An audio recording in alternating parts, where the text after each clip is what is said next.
কুশমন্ডিতে ৭৮তম সর্বজনীন দুর্গাপুজোর ভার্চুয়াল উদ্বোধন করলেন মুখ্যমন্ত্রী মমতা বন্দ্যোপাধ্যায়। দক্ষিণ দিনাজপুর জেলার কুশমন্ডি ব্লকের জেলা পরিষদ মার্কেটে আজ মঙ্গলবার ৭৮তম সর্বজনীন দুর্গাপুজোর আনুষ্ঠানিক ভার্চুয়াল উদ্বোধন করেন রাজ্যের মুখ্যমন্ত্রী মমতা বন্দ্যোপাধ্যায়। পুজোর উদ্বোধনী অনুষ্ঠানকে কেন্দ্র করে সমগ্র এলাকায় ছড়িয়ে পড়ে উৎসবের আবহ।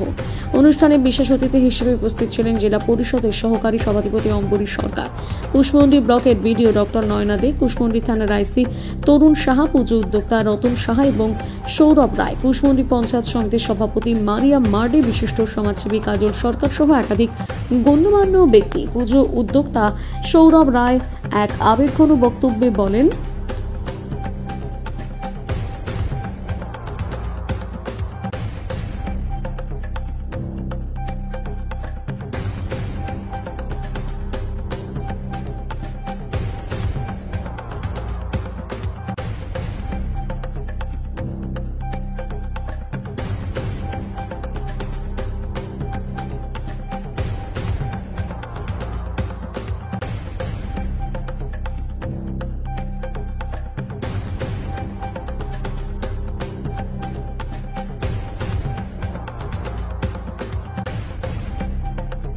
সার্বজনীন ৭৮তম বর্ষে এই পুজোর উদ্বোধন করলেন মুখ্যমন্ত্রী।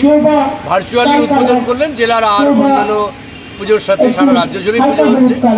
কুশমন্ডি সার্বজনীনের ৭৮তম বর্ষ। আমরা ভীষণ সৌভাগ্যবান যে আমাদের এই পুজো গতবারও মুখ্যমন্ত্রী উদ্বোধন করেছিলেন, এবারও মুখ্যমন্ত্রী উদ্বোধন করবেন।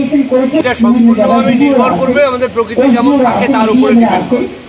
যদি প্রকৃতি খুব ভালো হয় তাহলে আমাদের সার্বজনীন আবারও পথ পরিক্রমার মাঝখান দিয়ে বর্ণাঢ্য শোভাযাত্রা নিয়েই প্রতিমা নিরঞ্জনে যাবে। আর যদি প্রকৃতি বিমুখ হয় তাহলে আমরা ছোট করেই এই প্রোগ্রামটা করব। আমরা তো আশা করছি দর্শনার্থী গতবারের থেকেও ছাপিয়ে যাবে, যদি ওয়েদার ভালো থাকে। ওয়েদার ভালো থাকবে এটা আমরা আশা করছি এবং সকলেরই ভালো হোক এই কামনাও আমরা করছি। ধন্যবাদ।